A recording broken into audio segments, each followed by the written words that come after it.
सिंधु घाटी एक ऐसी प्राचीन सभ्यता जिसकी कहानी इन शांत और लगातार बहती नदियों से शुरू होती है। यही नदियां इस धरती पर जीवन लाईं और इंसान को बसने का हौसला दिया। यहाँ पानी सिर्फ प्यास बुझाने का जरिया नहीं था, बल्कि पूरे समाज की रीढ़ था। नदी के किनारे बसने वाले लोग प्रकृति को चुनौती नहीं देते थे, बल्कि उसके साथ तालमेल बिठाकर जीना जानते थे।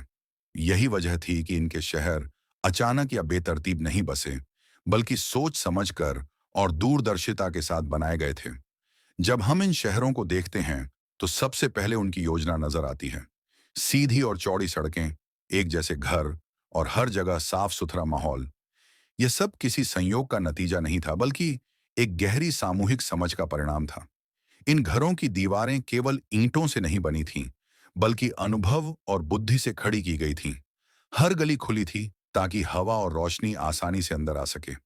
ऐसा लगता है जैसे स्वच्छता यहाँ कोई नियम नहीं, बल्कि रोजमर्रा की आदत थी। घरों के भीतर बने आंगन परिवार और प्रकृति को जोड़ते थे, और लगभग हर घर में जल निकासी की एक जैसी व्यवस्था मौजूद थी। नालियों का यह जटिल लेकिन प्रभावी जाल अपने समय से सैकड़ों साल आगे था, जहां पानी बिना शोर के बहता और पूरा शहर साफ बना रहता।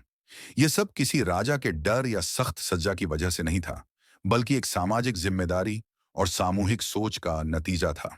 यहाँ न तो बड़े महल दिखाई देते हैं और न ही शक्ति का कोई दिखावा, जिससे यह अंदाजा लगाया जा सकता है कि यह समाज बराबरी, अनुशासन और नियमों पर आधारित था।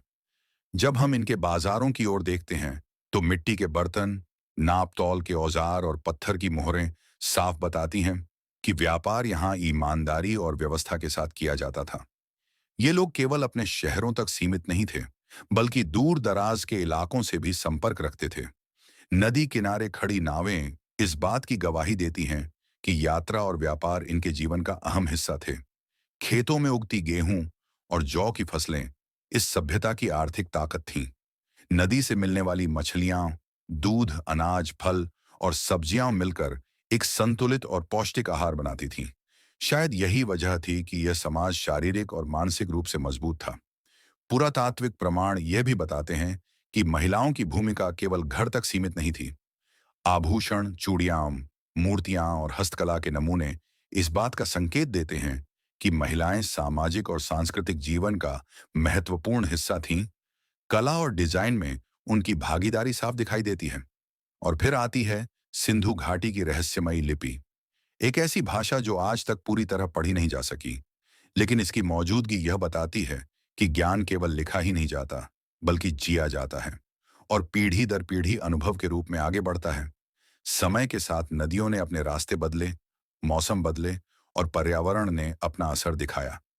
धीरे धीरे ये शहर बिना किसी बड़ी तबाही या युद्ध के खामोश होने लगे।